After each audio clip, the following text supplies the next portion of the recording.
I know, but I will not start. I will not start. क्योंकि ये welcome करते ही वो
can't start.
हम सीट छोड़ के बनाए बैठे हैं, बीच बीच में बहुत इकट्ठे हो गए। कैसे छुड़वाऊँ सीट? फिर आपको बीच में भी लोग चाहिए।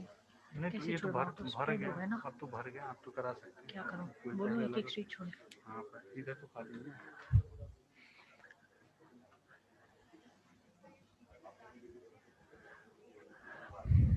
Can I request the faculty members in the last 2-3 rows to kindly leave one seat and sit, please? We'll have to follow the protocol. Kindly leave one seat and then sit, like they are sitting in the lower rows. Kindly. I understand you'll have to spread out, but yes, we'll have to do that. Sorry.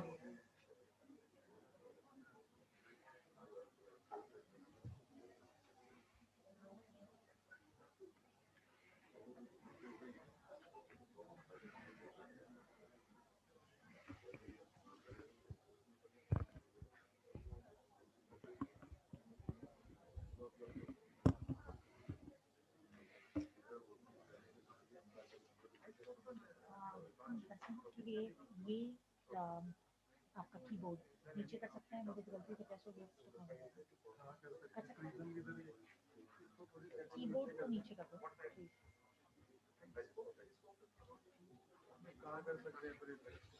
Kindly keyboard नीचे shift कर दो, मेरे को थोड़ी space दे दो please. पता लगे वो कागजों से दब गया, कुछ काम हो गया।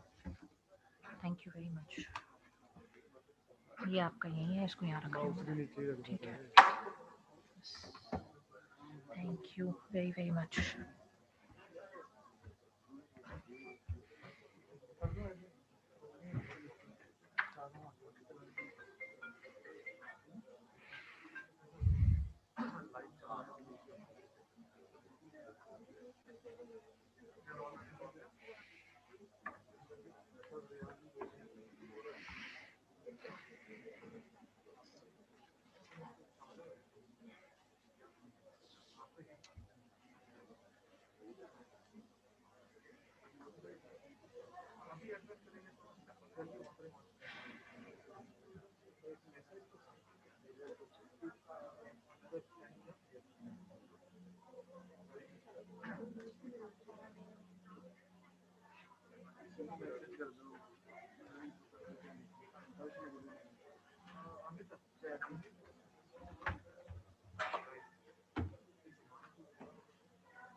Good afternoon, and a hearty welcome to the 7th Foundation Day celebrations of SGT University.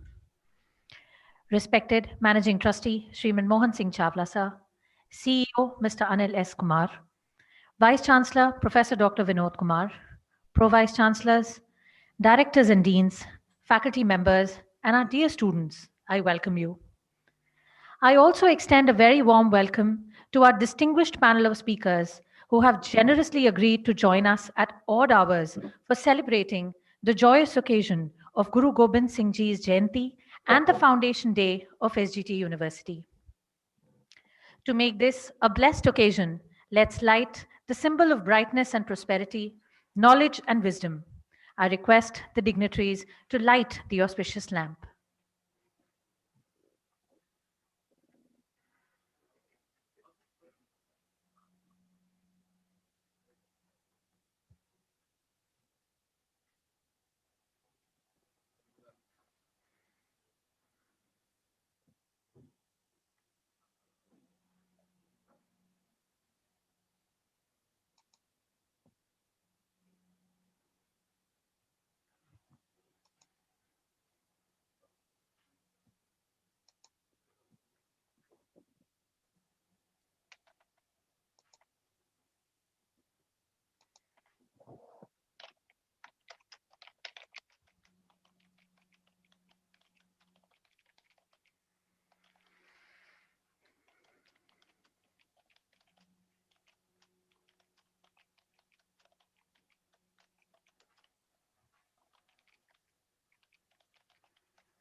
Thank you, everybody.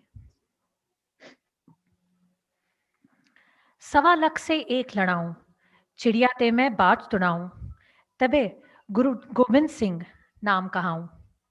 We are all here today for an intellectual dialogue on Sri Guru Gobind Singh Ji's leadership lessons for the 21st century generation. And I, Dr. Reshu Madan, have the proud privilege to introduce my alma mater, SGT University. Sri Guru Gobind Singh Tricentenary University is a unit of Dashmesh Educational Charitable Trust, which was founded in 1999 to spread the message of Sri Guru Gobind Singh Ji that spread of knowledge is the highest service to mankind. The SGT group of institutions was conferred the status of university in 2013 by the Haryana Act No. 8 of 2013. The foundation of SGT University rests on four pillars of rendering service, developing leadership, encouraging innovation, and inseminating strong ethics. It is our commitment and vision to develop our students holistically, educating not only their minds but also their hearts by developing strong morals, empathy, and service before self. Imbibed with these qualities, success would automatically follow them. We are now a QS Gold ranking university offering UGC approved programs from undergraduate to PhD level under 19 faculties. Medicine and health sciences, dental sciences, physiotherapy, nursing, allied health sciences, commerce and management, hotel and tourism management, mass communication and media technology, law, physical sciences, engineering and technology, behavioral sciences, Indian medical system, homeopathy, agricultural sciences, fashion design, education, and pharmacy with a student strength of over 7,000. The modern infrastructure and learner-centric andragogy at the university extends full support in nurturing future leaders. The university has been adjudged as the top 7th developing university in the country in the private sector. The infrastructure available and the standards that we follow are reflective of the quality of education being imparted to students. With a vision of benefiting the society on a whole, especially the poor and the underprivileged, we have been actively involved in taking various initiatives complementing the concerns of the society. Deriving its inspiration from the teachings of Sri Guru Gobind Singh Ji, SGT University has pioneered and implemented Swaprerit Adarsh Gram Yojana for encouraging rural welfare and development. Under this, the university has adopted the village Budhera, with a vision to dedicate universities effective services for their healthcare, social, technical, and legal concerns. SGT University is devoted to the promotion of public health through education, research, population based and patient centric advocacy, shaping health policy and community service.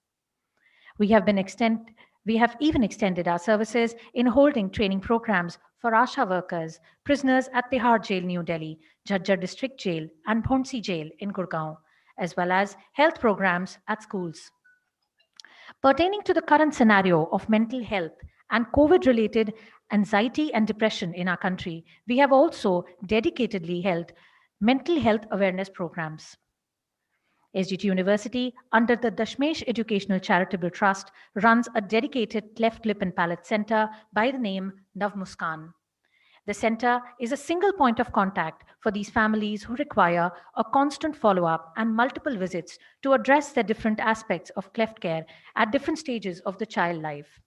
Further supported by the New York based NGO Smile Train. Our approach is focused on delivering knowledge with industry mapped curriculum, fostering active participation in co curricular and extracurricular activities, providing safe and comfortable accommodation, and professionally managed student support services.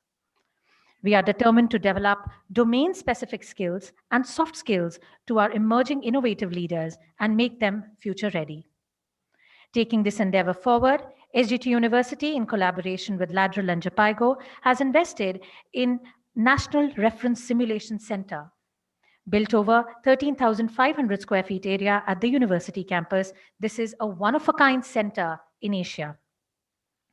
It is developed to implement medical, nursing, and interprofessional education in a state-of-the-art center through integration of skills and simulation into the medical curriculum.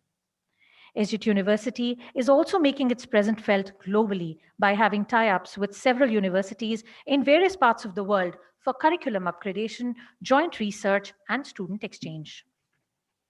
With major centers of excellence and academic associations like Apple, SAP, UNESCO Chair, IBM, APIDA, IUCEE, Oracle, Trimble, etc., SGTians develop to be naturally confident young innovative leaders.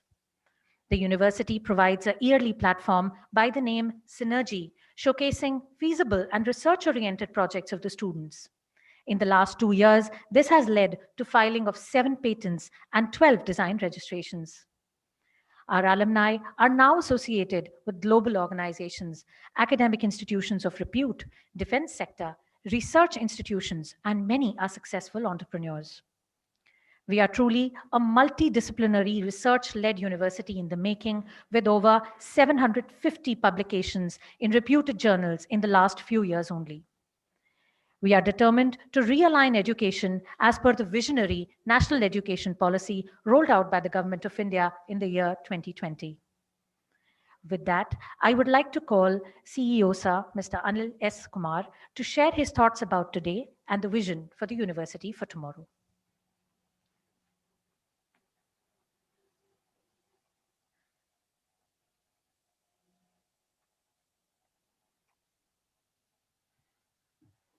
Good afternoon. Great. Isn't it a joyous occasion?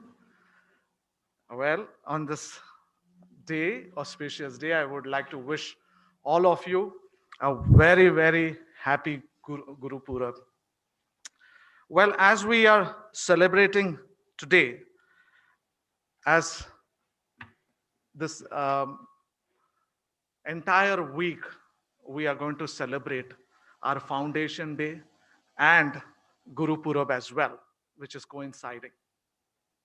And at SGT, as you all know, while we celebrate these important day in our life, we also would like to evoke and spread enthusiasm and initiate a long range of academic and literary programs.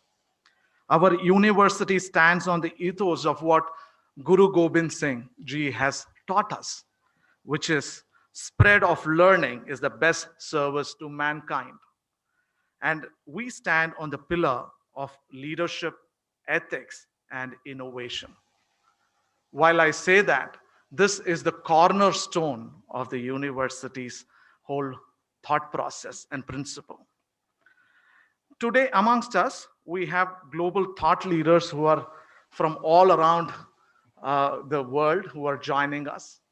Despite the odd hours, we see Dr. Satbir, who is joining us all the way from US. It is midnight for him. Thank you so much, Dr. Satbir, for joining us this time.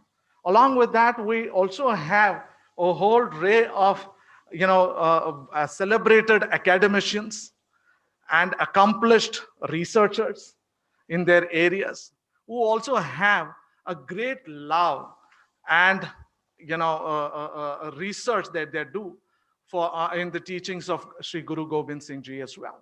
So we have the rest of the panel members joining today from UK as well. Students always wonder why people respect the person with good leadership traits, right? That is because that they have a potential to fill the empty space with light, motivation, and enthusiasm. Well, in this fast-paced world, we are indeed forgetting the tranquil side of spirituality. The world was transformed into a spiritual being because of these great leaders who were born among us, who awakened our wisdom from time to time. Well, our beloved chairman, Sri Manmohan Singh Chawla Ji, his mission to provide access to quality education and to improve quality of life, both at individual and community level, with advancing knowledge in all fields through innovation, ethical research, is inspired from Guru Gobind Singh Ji's teachings. All right. So that's how the university came into being. And today that is the very basic principle on which we continue to operate till date.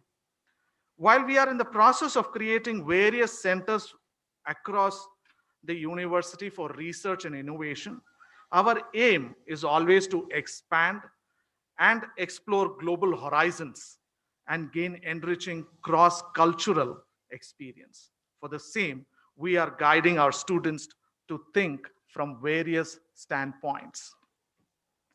Well, at this time, dear panel members, I really appreciate your time that you are here.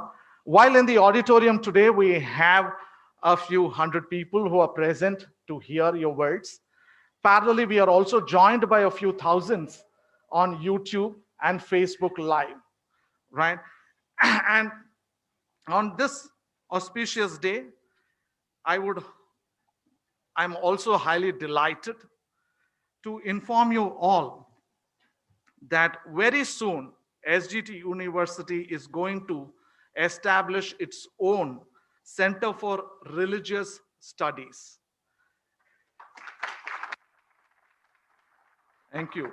Well, it's been a long desire of our chairman that we work in this direction of creating a center, because we feel it is the value system that is very important for any university's growth, not just university, for any country, right? The Center for Religious Studies will be an academic forum at SGT University, fostering study of religion. The center will actively initiate and coordinate research and disseminate these research results through its academic events and publications that address religion-related questions in a critical way.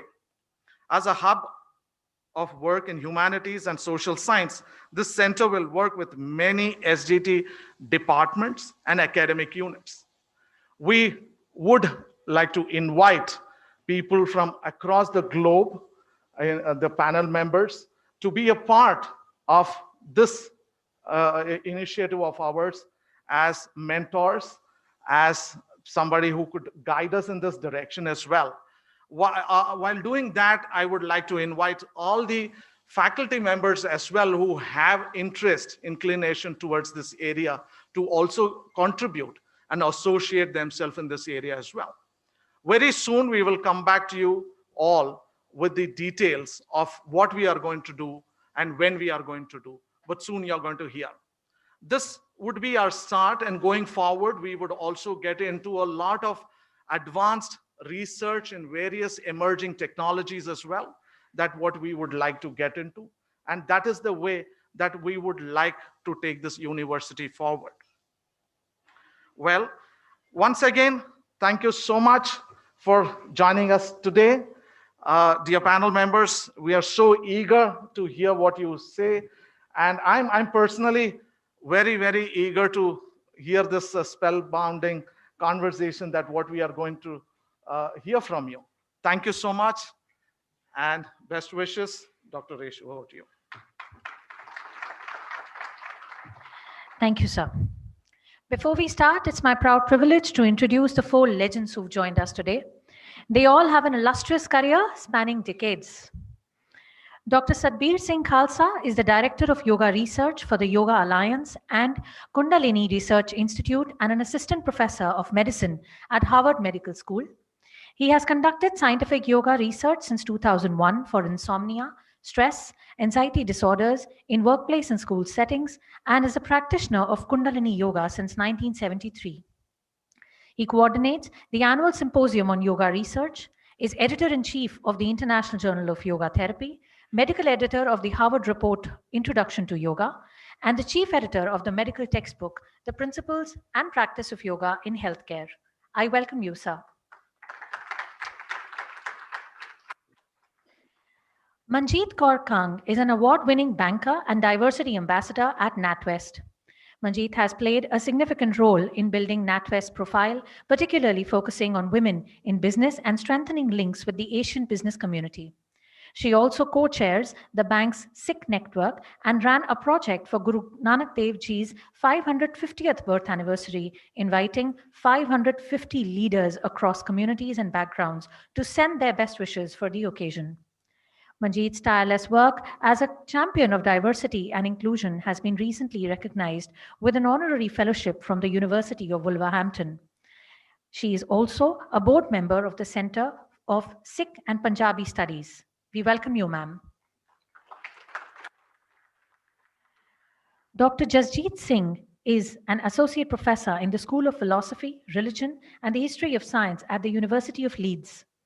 His research examines religious identity and processes of religious and cultural transmission among Sikhs in diaspora. Dr. Singh has successfully completed a number of research projects examining the religious lives of Sikhs. Dr. Singh has a strong track record in academic and non-academic publications and regularly engages with media, policy, and community on issues facing Sikhs in diaspora. We welcome you, sir. Last but not the least, our moderator for the day, Dr. Opinder Kaur, is an associate professor of Sikh Studies and Punjabi Studies at the University of Wolverhampton, the only one of its kind center in UK. Dr. Opinderjeet has written numerous academic publications on the Sikhs, including her research on the Oxford Handbook on Sikh Studies, and Sikh identity and exploration of groups among Sikhs, which is used as a key text in a number of religious study courses at universities around the world. She is an editorial board member of various peer-reviewed journals. She has written numerous educational resources and is a consultant for the RE Today publications, a national resource for teaching religious education across schools and colleges in UK. She is a regular participant on discussion programs and panels in both national and international media. She's been awarded for her services to higher education and community in Wolverhampton with a MBE in 2018 and Inspirational Woman of the Year in February 2020 by Asian Today. I welcome you, ma'am. Now, I leave the moderating to Dr. Opinderjeet, but before that, I would like to explain the format of this intellectual dialogue. Each speaker will be given the opportunity to speak for about 15 minutes, after which Dr. Opinderjeet can initiate an interactive session. As Sir said, I would also like to inform that we are a handful here and we are actually being watched by thousands of our students and faculty members on Facebook and YouTube live. The floor is yours, ma'am. Thank you. Sat Sri Akal, and my congratulations to you all on the Gurpurab of Guru Gobind Singh Ji.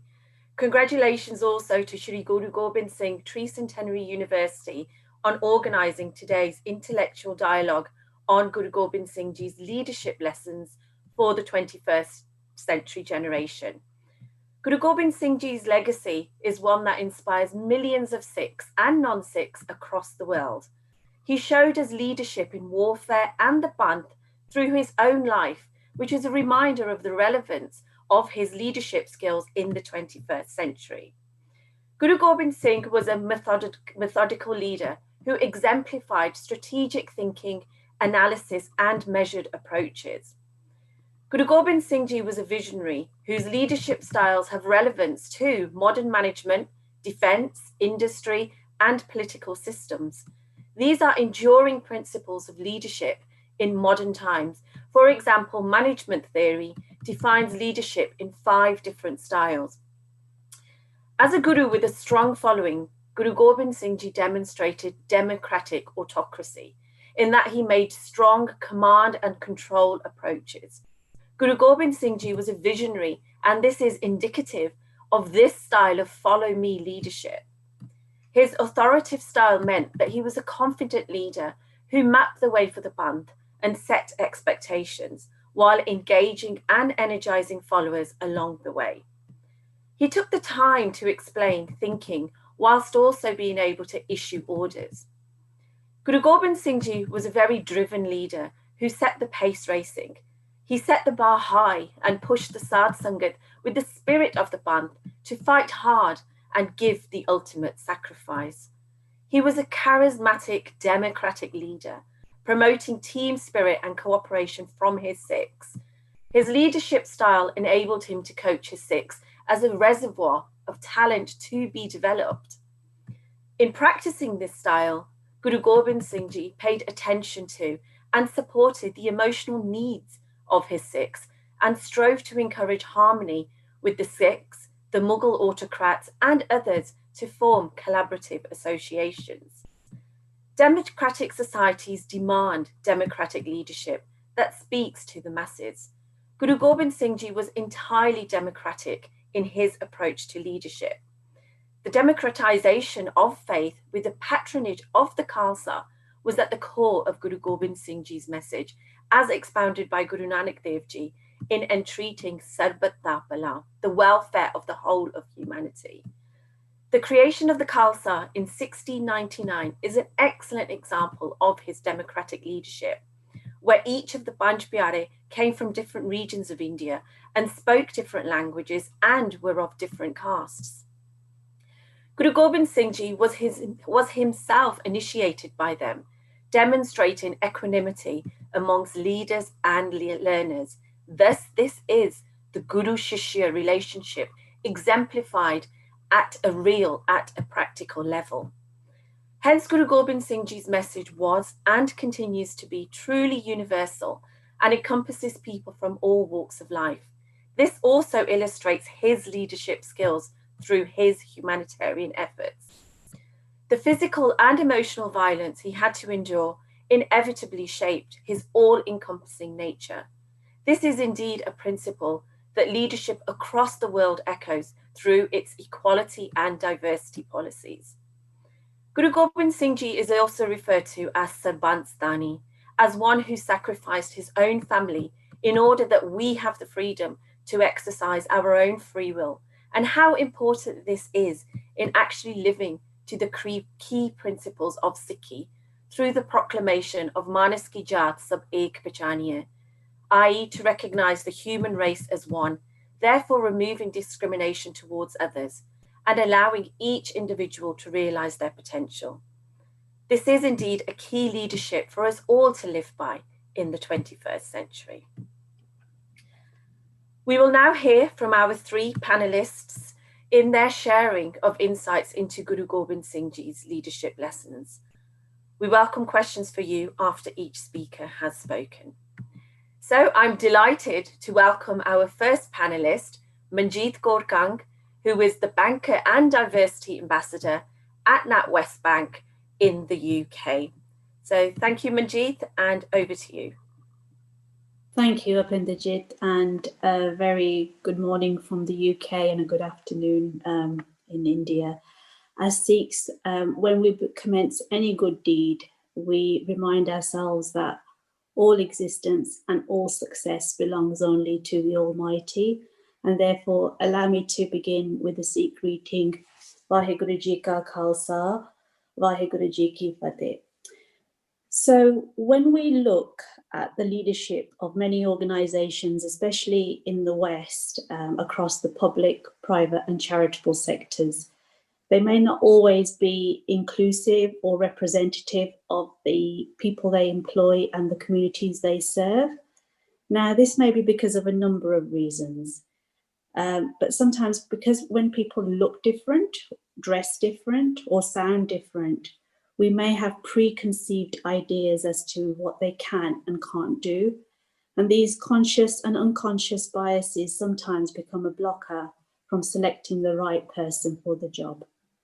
Now, in this world of business, where most of the time the focus is on profit, on the I rather than the we, on job progression, career progression, on recognition, where and how can we use Guru Gobind Singh Ji's leadership and lessons to actually really overcome some of these challenges faced by organisations? So I believe that Guru Gobind Singh Ji has blessed Sikhs and humanity with the most perfect and flawless leadership model, which starts with Daya, and Daya translates to be compassion or forgiveness, kindness. And once we become compassionate leaders, we can actually see beyond the physical, we can actually see the person behind that. So that compassion is really important to start identifying future leaders from all communities. So the next trait that Guruji has given us is dharam, meaning faith or spirituality. So, and we practice this, we have to go back to Guru Nanak Dev Ji's teachings of Naam Japo, Kirt Karo and Vansha Karo. Engage, so that's remembering God in everything we do, engage in honest and ethical work, and help others selflessly. The third trait blessed by Guruji is himmat, which means strength or courage. And that leads on to Morgam meaning to do the right thing, to be dutiful, to be steadfast in our decisions. And once we've mastered those 4 stages, we become Sahib. Sahib, as many of you know, means leader or master. For those of you who recognize those 5 traits will know that those are also the names of the Panch Pyare.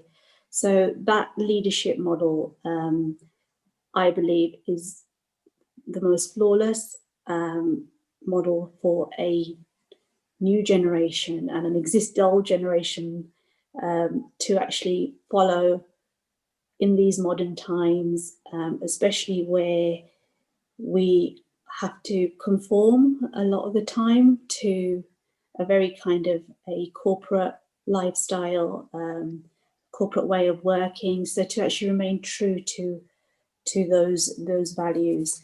And I think one of the most beautiful teachings from Guru Gobind Singh Ji Maharaj, when they took Amrit themselves from the Panch Pyare, which actually really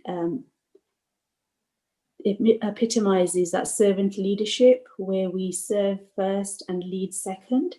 So these are some of the teachings that we, as a Sikh network for the bank, where we work with all communities, not just from the Indian diaspora, to actually just follow that model and actually echo Guruji's teachings to the wider community. And I think once you can actually be true to those values, is when real change and real drive comes. So that's all I wanted to add in my opening comments. Thank you, Opinder Kaur. Thank you for that, Manjeet, and thank you for sharing your insights into how Sikhi, especially as a female, has really empowered you to, really break glass ceilings in a career that tends to be so male-dominated.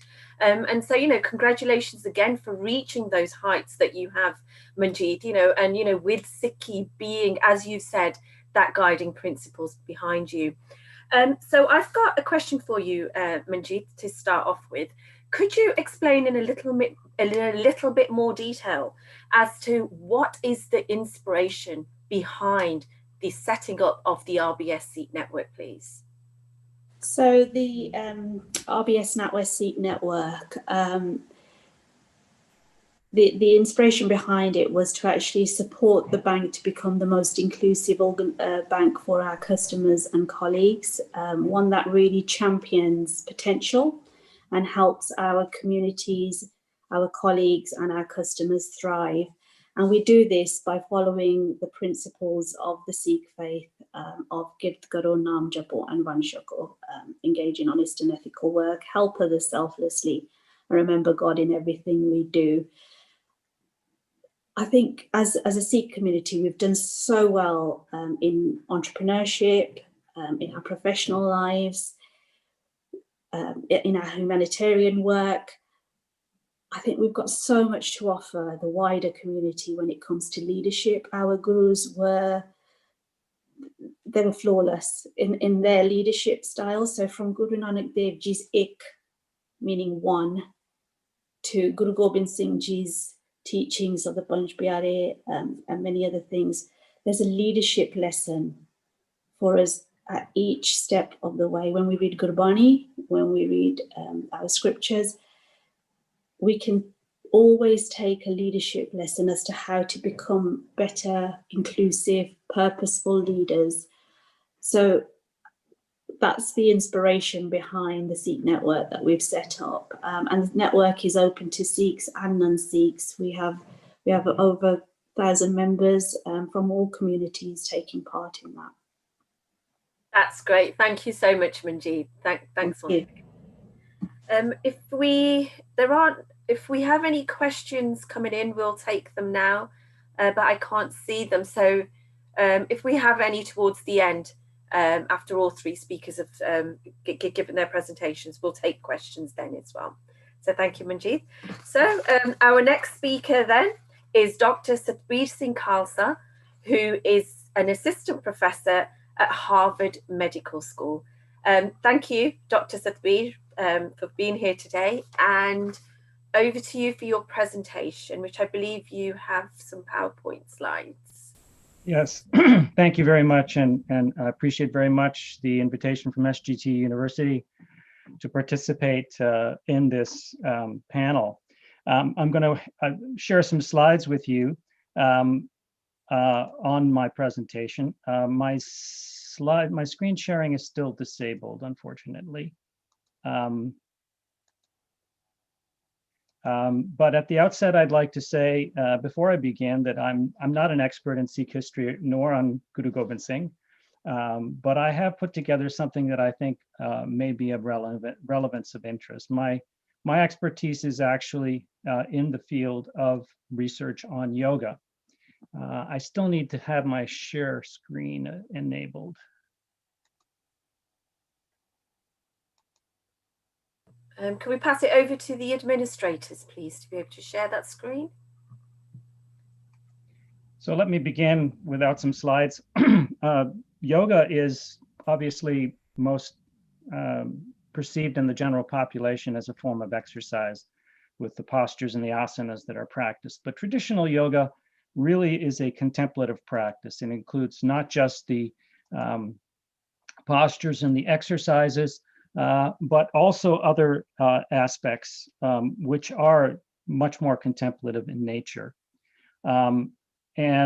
So we have not just the postures and exercises that you see in the slide, but also the breathing techniques, or the pranayama, the deep relaxation, and very importantly, the meditative component. In fact, historically, yoga was a meditative contemplative practice, and an argument can be made that the focus of yoga is really towards the meditation, that the physical components are there really to support the meditative component. Now, we have a lot of research that's actually been done on these types of practices, and this has been summarized in a number of research studies, especially over the past 20 years, where we've applied very modern scientific techniques. And we have a number of review papers really summarizing the effects of the psychophysiology of yoga practices. And I'm showing here a chapter in our book, The Principles and Practice of Yoga in Healthcare, in which we review this psychophysiology of yoga. And the easiest way to sort of really share with you the depth and breadth of this is to share this logic model with you. So as in the top box, as I've noted, yoga is not just the postures, but also the pranayama, the breathing techniques, the deep relaxation, and the meditative component. On the physical level, we are, through all of these practices, we're improving the physical fitness of the body, things like flexibility, muscular strength, coordination, balance, respiratory function. Through all of these practices, we're also improving what we call self-regulation of internal state, the ability to control our internal state, both physical and psychological. And the biggest areas that are affected are stress regulation and emotion regulation, which over practice, over time, lead to resilience and equanimity. It's also through the meditation component that we are engaging in the meditative practice, which most simply defined is the non-analytical focus of attention.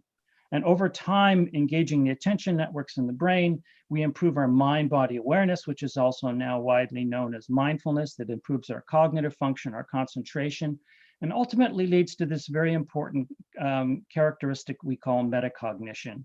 The realization that we are not our thought processes, that we have the ability through these contemplative practices to self-regulate our attention, to self-regulate our thought processes. We have the ability to change our reactivity to our own thought processes, and that improves our stress and emotion regulation.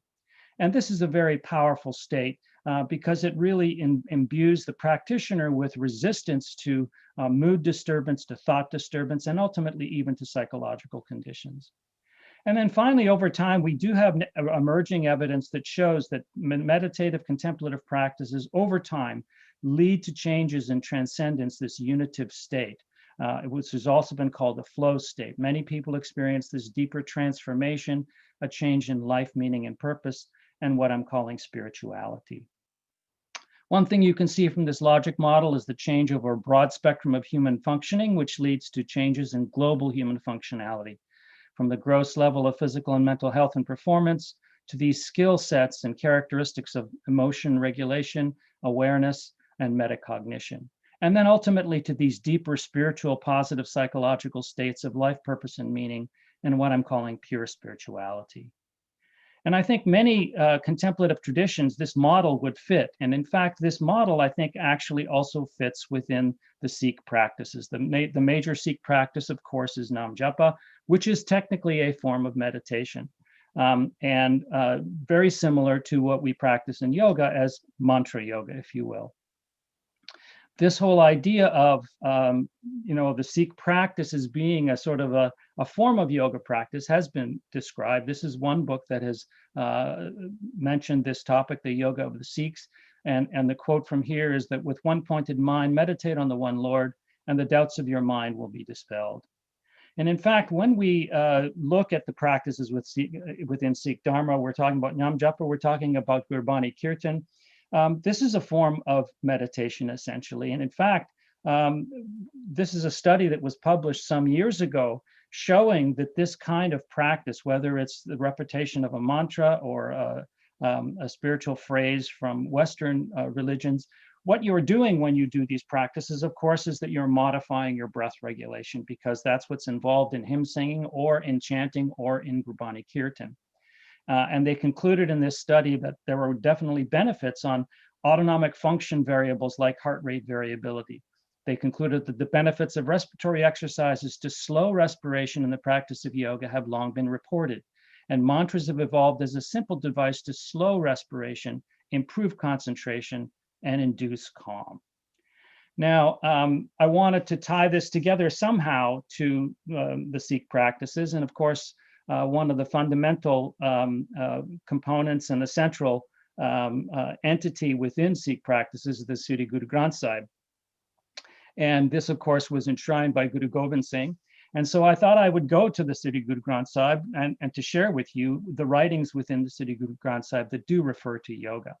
And so there are references to yoga practice in the Sri Guru Granth Sahib. And these are a number of quotes that I've taken from a translation. I came to the Guru to learn the way of yoga. The true Guru has revealed it to me through the word of the Shabad. In that place where there is no fear, I have assumed my yogic posture. The unstruck melody of his bani is my horn. I have made contemplation upon the essential reality my yogic staff. The love of the name in my mind is my yogic lifestyle. By great good fortune, such a yogi is met who cuts away the bonds of Maya. And another quote is, with your tongue, chant the name of the one Lord. In this world, it shall bring you peace, comfort, and great joy. Hereafter, it shall go with your soul and shall be of use to you.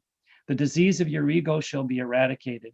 By Guru's grace, practice Raja Yoga, the yoga of meditation and success. And then finally, those who live a spiritual lifestyle, they alone are true. What can the false know about the secrets of liberation? Those who contemplate the way are yogis. They conquer the 5 thieves and enshrine the true Lord in the heart. Those who enshrine the true Lord deep within realize the value of the way of yoga. Now, going back to the logic model I shared with you, there are quotes in there that talk about the idea of self-regulation of thought processes leading to this state of metacognition, control of mental processes. See the brotherhood of all mankind as the highest order of yogis. Conquer your own mind and conquer the world. Another quote is, "O saints, my windy mind has now become peaceful and still. It seems that I have learned something of the science of yoga." And anyone who's familiar with the central text of yoga, which is Patanjali's Yoga Sutras, understands this whole idea of the stilling of the mind. Another quote is, "Remaining unblemished in the midst of the filth of the world, this is the way to attain yoga. Meeting with the true Guru, doubt is dispelled and the wandering mind is restrained. Through the word of the Guru Shabad, conquer and subdue your mind. Take the support of yoga, union with the beautiful Lord." And then the mind is the yogi. The mind wastes away in separation from the Lord. Singing the glorious praises of the Lord, the mind is instructed and reformed. How very rare are those in this world who through the Guru subdue their minds and contemplate the word of the Shabad. And then finally, hold your consciousness in its place. This is the basis of the way of yoga. And of course, when we do that kind of thought restraint, we lead to things like emotion and stress regulation. And so this whole idea of self-regulation of emotion is also portrayed in the Sri Guru Granth Sahib. In the cave of silence, dwell in your yogic posture. Let the subjugation of your desire be your spiritual path. O my king, I am a yogi, a hermit, a renunciate. I do not die or suffer pain or separation. And of course, a lot of suffering is this whole idea of emotion dysregulation. Another quote is, "O Father, the soul which is united in union as a yogi remains united in the supreme essence throughout the ages. One who has obtained the ambrosial Nam, the name of the Immaculate Lord, his body enjoys the pleasure of spiritual wisdom. In the Lord's city, he sits in his yogic posture and he forsakes desires and conflicts." Another quote is, make your stable mind the yogic posture you sit in, yogi, and then you shall be rid of your tormenting desires. He alone is a yogi who contemplates the essence of spiritual wisdom and conquers egotism and thirsty desire. And then finally, whoever enchants and praises the Nam, the name of the Lord, is the true yogi, free of desire. And so this whole idea of desire and attachment is a key principle within the practice of yoga. And then finally, this whole idea of transcendence and non-duality, this idea of the contemplative state, spirituality, really, of course, pervades the entire Sri Guru Granth Sahib. But here are some quotes relevant to yoga. How rare is such a person who kills and casts off duality. Killing it, he attains Raja Yoga, the yoga of meditation and success. One who subdues the 5 passions does not waver. One who practices yoga in such a way saves himself and saves all his generations. He alone is a hermit who attains such understanding. Day and night he remains absorbed in deepest samadhi. He is satisfied with the priceless gift of contentment. Becoming the embodiment of meditation, he attains the true yogic posture. He focuses his consciousness in the deep trance of the true name. Another quote is, I contemplate the way of yoga, the way of union with the true Lord. I am truly absorbed in that primal void of deep meditation. And then finally, when someone utters the name of the Lord with love, it is as if he has touched the philosopher's stone. His sense of duality is eradicated. He alone is a silent sage who destroys the duality of his mind. Now, of course, the Sri Guru Granth Sahib was written before Guru Gobind Singh, and his writings are not really in the Sri Guru Granth Sahib. But to give you a sense of some of his writings, this is from Bente Chopi, one of his writings. O Lord, now keep me under your protection. Encourage my followers to flourish in intellect and wisdom, and destroy my enemies, negative thinking. All the evildoers who arise in my mind, fight with them and destroy them there and then. Those who meditate even once with complete devotion on you, the supreme destroyer, the death cannot come near them. They remain protected at all times. All their enemies and sorrows are removed instantaneously. And so if you consider this whole construct of dysfunctional thinking as the enemies in the mind, which essentially they're the enemies to mood state, then this makes a lot of sense. Another quote from Guru Gobind Singh from the Dasam Granth. O my mind, practice yoga in this way. Make truth your horn, to be totally devoid of deceit, be your necklace, and contemplation be the ashes to smear the body. Your concentration of mind be your one-stringed instrument, and your begging bowl be the divine love. With the striking of the strings of concentration of mind on the divine, the supreme melody of love and devotion will be created. Thus, quintessence of love and song's wisdom will arise. Both the angels and the demons will be surprised on hearing the melody, and our good self will be filled with joy. By living with the divine within oneself, he will be enriched with the divine knowledge of wisdom, will lead a disciplined life by always remaining in tune with the Lord. He will thus lead a healthy life, free from ailments, and also attain the salvation from the cycle of repeated deaths and births. So clearly, there is a good deal of resonance between these practices of yoga and the practices within Sikh Dharma. I wanted to end with some general quotes, because a lot of the quotes within the Sri Guru Granth Sahib talking about yoga are actually disparaging about yoga, because they're referring to these yogis on the street corners or these fakirs who are sort of focusing on these practices to achieve powers or health and so on. And so I've picked a couple of quotes out of the Sri Guru Granth Sahib, which is actually relevant to modern times, because a good deal of yoga practice these days is really focused on the postures. And the goal of many people who practice are basically to look good. So very sort of materialistic focus of yoga practice. Now, having said that, there are still many yoga traditions which are taught as contemplative practices in modern society. But these are some quotes that sort of address this idea that the real power in yoga practice is not to practice just the postures, but the entire contemplative nature of it. Even if one learns the yogic postures of the siddhas and holds his sexual energy in check, still the filth of the mind is not removed, and the filth of egotism is not eliminated. This mind is not controlled by any other discipline except the sanctuary of the true Guru. The siddhas learn many yogic postures, but their minds still yearn for riches, miraculous powers, and energy. Satisfaction, contentment, and tranquility do not come to their minds. But meeting the holy saints, they are satisfied, and through the name of the Lord, spiritual perfection is attained. And then finally, abandon your yogic postures and breath control exercises, O madman. Renounce fraud and deception, and meditate continuously on the Lord.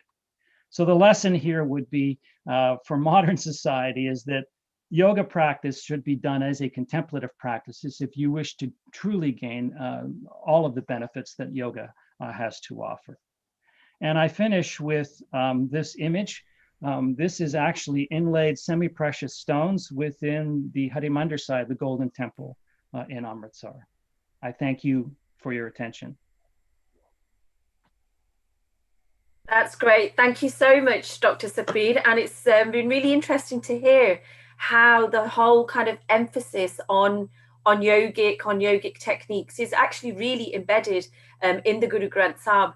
And from my understanding, there's so much reference to the Dasam Dwar, and how, especially, through yogic techniques, etc. It's that Dasam Dwar that actually awakens the consciousness to reality, and hence, transcends the consciousness from the level of the Manmukh through to what becomes the Gurmukh, as in the sense of one who was truly awakened, through the awakening of the Kundalini in itself. So that's been absolutely fascinating. Thank you so much, Dr. Sabri. So I have a question for you. What attracted you on a personal level towards Kundalini yoga as a practice of meditation? Well, originally I was basically a child of the 60s and early 70s, which is during the counterculture movement. And at that time, there was a lot of soul seeking. There was use of hallucinogenic drugs, and this whole idea of finding an alternate sort of sense of life, meaning, and purpose in society, because we were just coming out of the 50s, which are so materialistically oriented. And so as part of that, there was a lot of searching for alternative pathways. And I decided that I wanted to engage in a contemplative practice. And so as I started reading books on contemplative practices, I came across books on meditation, of course, and that was fine. But when I came across a book on yoga, it said in yoga, you put everything in your life as a strategy towards achieving that contemplative state. So in a sense, it's your diet, it's your breath, it's your body, as well as your mind that's being used towards this contemplative goal. And that made a lot of sense to me. And I happened to be at the University of Toronto as an undergraduate student.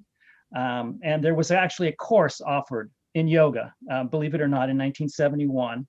And the teacher who was teaching that course was a practitioner of Kundalini Yoga. So I took my first class and I never looked back. So I've been practicing yoga since 1971. Wow, that's amazing. Part of my PhD was actually on the origins of 3HO and how that then developed into the Sikh Dharma of the Western Hemisphere. So thank you so much, Dr. Sabri. That's been really interesting. Thank you.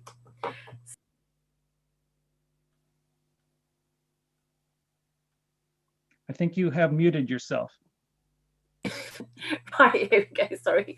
Yeah, so thank you so much, Dr. Sabri. That was very interesting. And I'm not sure if you heard the point about the fact that my PhD was, part of it was on 3HO. So thank you so much for that. And our final speaker for today's session then is Dr. Jasjit Singh, who is an associate professor at the University of Leeds. So thank you, Jasjit, and over to you. Thanks, Opinder Ji, and thank you to SGT University for inviting me to this prestigious occasion. Congratulations on Guru Purab to everyone. It's a real pleasure to be here. And thank you for setting the topic, because you often don't think about subjects until you're asked to present about them. And it's been a really interesting week or so for me to reflect on the leadership lessons of Guru Gobind Singh Ji, and to kind of understand what I personally gained from the example of the Guru. So I'm going to focus on some of the key aspects of which were presented at the start of the presentation about SGT itself: service, education, and leadership.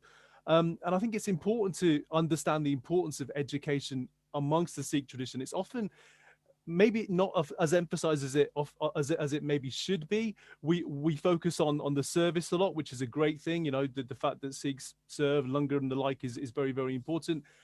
We focus on leadership, on our institutions, on our structures, but maybe education isn't spoken about as much as it should be. And it's important to remember that Guru Gobind Singh Ji, born in Patna, then moved to Anandpur Sahib, where at the age of 9 he said to his father, Guru Tegh Bahadur, you are the best person to sacrifice. And then from the age of 9 to up to the point where the Khalsa was formed, so 1676 to 1699, Guru Gobind Singh Ji was learning. He was being educated. His Mama Ji, his maternal uncle, Gopal, took over responsibility for his education, and he learned a whole host of different languages: Punjabi, Persian, Sanskrit, Bridge. This whole host of languages. He trained in weapons. He trained in leadership. He trained in a lot of different things. So it's important to remember that the gurus, as well as leaders, were educated leaders, and I think it's important in this context where we're talking, in an educational institution, to highlight the importance of education within all that. So, being a simple man, I like to think about lessons which I can remember and which are easy to understand. And I looked into some of the definitions or some of the ways in which Guru Gobind Singh Ji themselves had been described within Sikh scriptures. And one phrase in particular, I mean, there's two phrases that really hit me, but one phrase in particular, I think is really relevant to leadership today, and that's the phrase Badshah Darvesh. So there's it comes in the writings quite frequently. Badshah Darvesh Guru Gobind Singh. Now, for those of you that don't know what these terms mean, Badshah is a word for an emperor, and a Darvesh is a Sufi, a Sufi holy person. So what this phrase does is it brings together these two aspects, which are often seen as being different. The idea of the Badshah, the emperor, the ruler, the political, and the Darvesh, the religious, the holy, as a separate sphere. But bringing them together is something that's emphasized throughout Sikhi, all the way from Guru Nanak Dev Ji, all the way through Guru Har Gobind Ji, who talks about the concept of Miri Biri, this kind of bringing together of the political and the religious realms, which are often seen as being separate, because without the other, each realm isn't really complete. So Pashura Singh, for example, Professor Pashura Singh from the University of California, talks about Miri Piri affirms that the religious and politics are bound together, thereby allowing religious issues to be defended in the political arena, and political activity to be conducted in accordance with religious values. So I think this is really, really topical today. I'm thinking about, even when I was watching the inauguration of Joe Biden yesterday, how much values was spoken about, how much, the importance of an ethical framework with leadership was spoken about. And this is something that, really came through when I was thinking about Guru Gobind Singh Ji as a leader, in that Guru Gobind Singh Ji wasn't a leader who was looking to expand. His mission wasn't expansionism.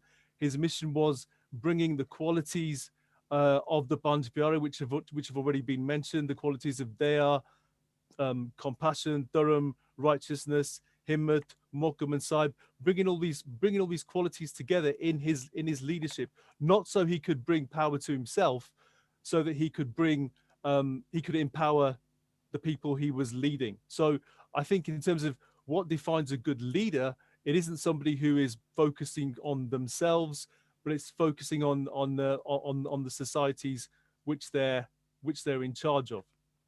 And again, it's important to emphasize and remember that Guru Gobind Singh Ji made cities, focused on human rights, established a whole host of institutions, of forts, and important to remember that the scholars that he taught, some of the key Sikhs that emerged at the time of the Guru, Baba Deep Singh, Bhai Mani Singh, again, proficient in lots of languages, very, very well educated. And I think about this a lot myself as an academic, that, it's important for scholarship to make a difference, to have an impact outside our own particular arena. So if we're just writing for ourselves, then that's fair enough, we're advancing knowledge, but it's important for scholarship to make a difference to the outside, to the world. And in this way, the model of scholarship, the model of education, which Guru Gobind Singh Ji developed and which he passed on to his Sikhs, was this model of radical scholarship with impact. So making sure that the scholars that he taught made a difference to the world outside them. And I think, all of us, this is something that I think about all the time. It's something that I think about in my scholarship, you know, what difference is this going to make, and how is it going to impact the world? So, which is why I think it's important to have these, you know, easy to remember lessons. Badshah Darvish is one of them, and the other one, which has already been mentioned, is the concept of Ape Gurjella. So, you know, you are the devotee, you're the disciple, as well as being the leader. So this is a case of the leader not thinking that the leader knows everything, and more of a model of mutual collaborative understanding, advancing knowledge in a mutual and collaborative way. So not, you know, thinking this is me, I know everything, and you know, I will pass down edicts. This was all very collaborative, and the fact that Guru Gobind Singh Ji, you know, bowed down in front of the Panj Pyare and said, now, you know, give Amrit to me, highlighted that sense of equality and this kind of sense of collaboration. And about the Panj Pyare, I mean, it's been mentioned already, but I think what's also interesting was firstly the fact that they came from different parts of the subcontinent, but also that their occupation. So Dayal Singh was a shopkeeper originally, Dharam Singh was a farmer, Mohkam Singh was a washerman, Himmat Singh was a cook, and Sahib Singh was a barber. So it wasn't about, the importance wasn't about your background. It wasn't even about the language you spoke. All the Panj Pyare would have spoken different languages coming from different parts of the subcontinent. The only thing that was important to Guru Gobind Singh Ji was a level of commitment. And again, as scholars, it's important. I think that's a very, very important lesson, that what you bring to it, if you're committed to your cause, then you can get anywhere. You can reach mastery. So again, a lesson from the events of 1699, which we talk about a lot, but I think it's important to understand what these lessons can mean to us today. So the idea of ethical leadership, the idea of collaborative learning, the idea of commitment, all really, really important lessons which Guru Gobind Singh Ji has taught through their life. And again, while religion is often presented as a set of beliefs, I think what Guru Gobind Singh Ji does is highlight the importance of making sure that these have some kind of practical manifestation. And that's really the key lesson for me when I thought about leadership again. So practical manifestation, not just lots of, you know, edicts, ethical leadership and collaborative engagement. And as I say, as scholars, it's something that that we should always think about. How is our work actually making a difference? I think I'll end there. Thank you. That's great. Thank you, Dr. Jasjit. So what came up very strongly in your presentation actually is that whole emphasis on the very word Sikh, you know, which comes from that kind of, you know, root of Sikhna, which means, you know, to be constantly learning. So, you know, sometimes I feel that whole emphasis upon education, it really needs to be kind of, you know, very emphasized and very much tweaked out, you know, in the sense that, you know, you can never know enough. You can never know everything. There is always something to learn. There is always something with which to expand your mind. So thank you for that. So my question for you, Dr. Jasjit, is how would you summarize Guru Gobind Singh's leadership itself?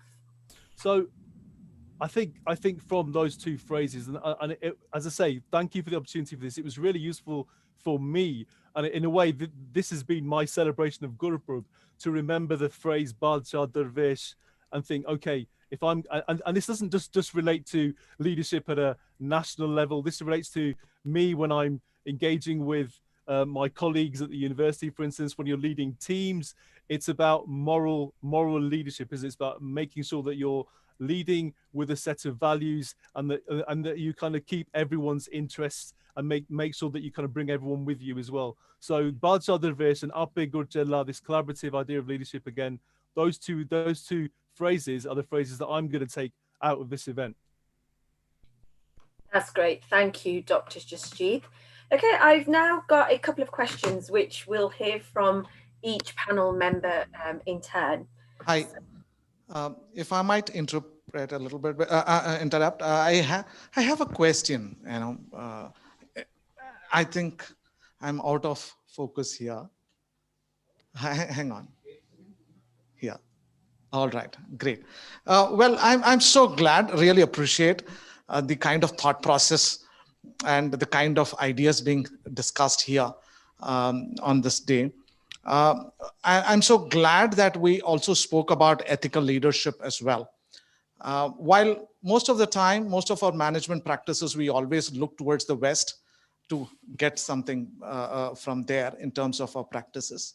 But now we see a whole lot of Western countries looking towards India to see what are some indigenous way of management practices which can be imported back there. For example, the ethical leadership becomes an important area as well, considering the fact that of late we have seen tons of organizations both in India and worldwide going belly up completely because of certain ways of their practices. And this boils down to the fact that how do you incorporate your own different style of management, especially which is being inspired by Sri Guru Gobind Singh Ji, based on which how could you how could you strike a balance between your personal and your business life as well? As academicians, you are also into touching a lot of lives daily, on a daily basis, the students' lives, plus in terms of research as well and innovation, that what you do. So how do you strike a balance, and how could you incorporate his teachings into your daily business life? So how could that be? So what are some thoughts? Manjeet, would you like to go first there? Yes, of course. Thank you for the question. I think for me, working in the corporate world, where, like I mentioned before, it's all mainly focuses around profit. But I think there's been a shift change to actually looking at purpose more. Actually, what is the longer term sustainability for an organization? And that's really important. And I think it goes back to just taking a moment to reflect on what is actually leadership. Leadership isn't about a rank. It's not about a title or a position. It's the ability to engage, to inspire, and it's always about others. And that's something that we really learned from Guruji.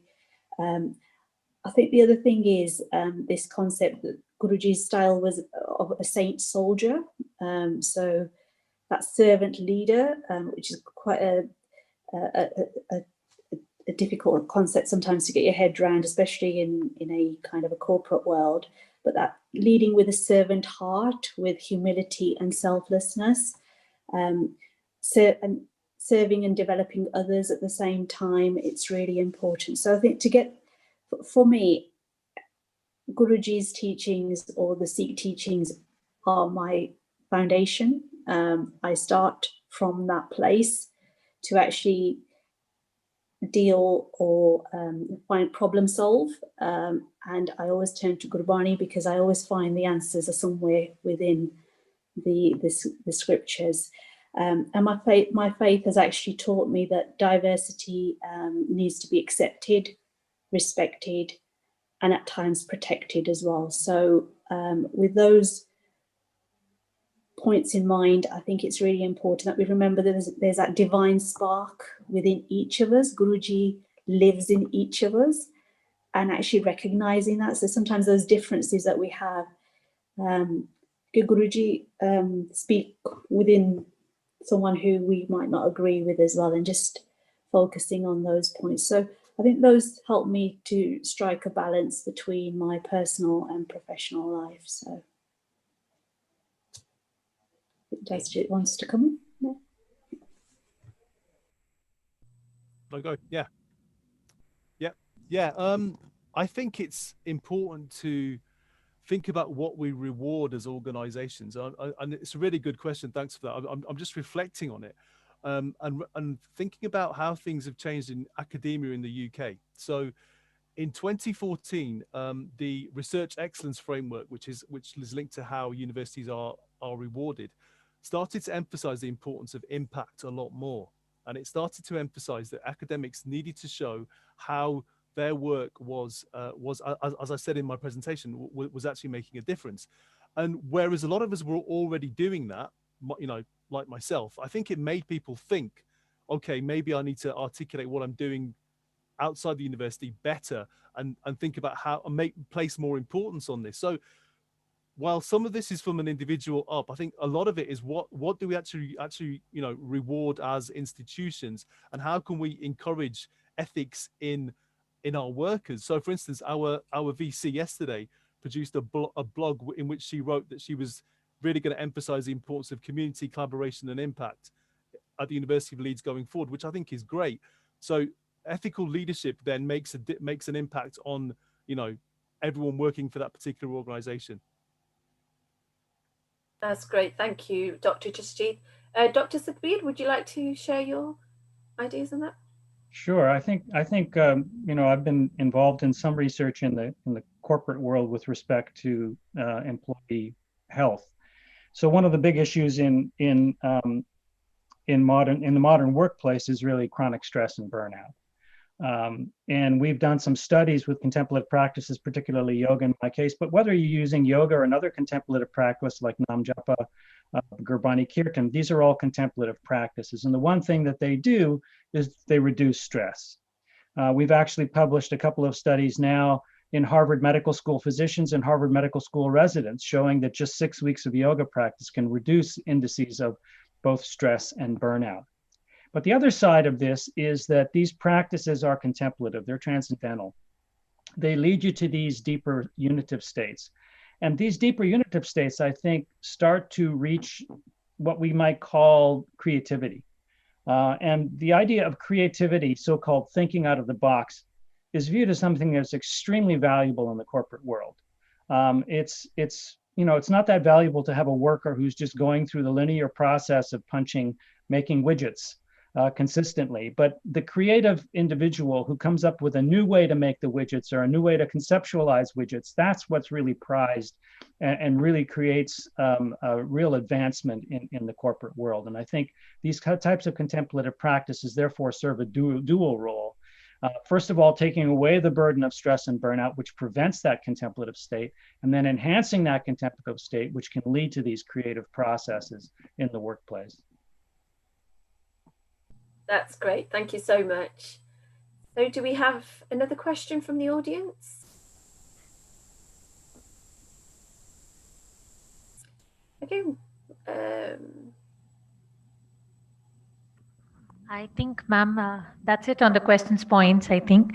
And I would really like to thank all four of you for letting us be an audience to such an engrossing conversation.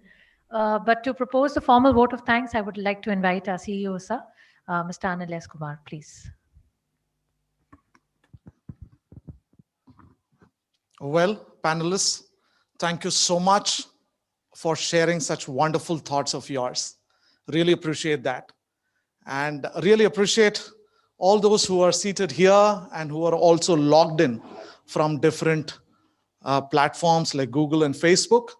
All that I just would like to say that today is an important day, as it was the day when we started the university, right?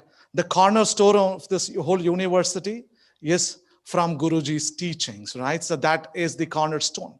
So it's extremely important as students, as faculty, as staff, for us to understand what is our beliefs here and what is our thought process, because each university is built on certain value systems. You need to understand that value system. Today, the whole thought process of creating this day and this whole beautiful global conclave with such great academicians and thought leaders is only for the purpose that we understand what is our belief system and how do we apply this in our daily lives, right? The whole world today is looking at India for a lot of management solutions. Today we have wonderful things which are coming out here. And Guru Gobind Singh Ji has also been a great leader in himself teaching in many ways as how you can create your own indigenous way of management. And, as our honorable chairman always says, all right, this is the cornerstone on which the university is established. The way we treat our next generation who is in our classroom, the way we treat the next person who is next to us makes a big difference as a community. All right. So while saying that, it was a wonderful discussion and thought-provoking points which came out. Really appreciate each one of you. And we would love to be in touch with you for all our future activities as the center that what we propose to create in a short time to come now. Thank you so much. Thank you.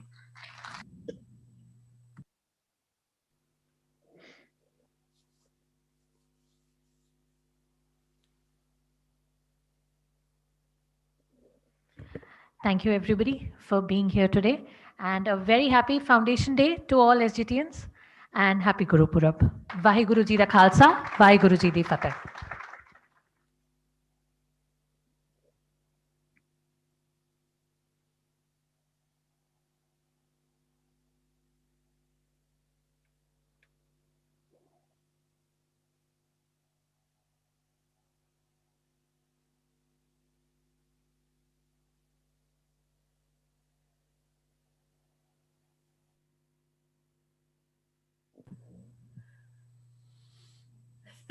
I think it's just us now. So well done, everyone. That was really, Well really done, folks. excellent discussion. You're on mute, Manjit. Manjit, you're on mute. Sorry, I Well just done, saying we might be. Are we still live on YouTube? Oh, I don't know. Right now. Well, Thanks for chairing Opinder Ji. Cheers. Thank you. yeah, thank you, Yeah. Opinder Ji. Nice to meet you all. Yeah, nice to meet you. Lovely to Yeah. meet We you. haven't met before, so it's great to meet What you. time is Nice it to there? meet you. What time is it where you are? It's just after 5 a.m. Oh my goodness me. Wow. Breakfast time. Well, it's the Amrit Vela. What can I It's say? true. It's true. It's true. That's amazing. Oh, there's some really great insights, really good Cheers, guys. discussion. It's brilliant. Yeah, it's They're lovely very to connect with everyone. Mm. Sorry? Good Yeah. attendance. Yeah, I know. Yes. Absolutely. That's Yeah. really good. Yeah. Okay, everyone. Well, Cool. enjoy the Better rest go. of the Yeah. day. And Yeah. thank you again. Have a good one. Take Thank care. you.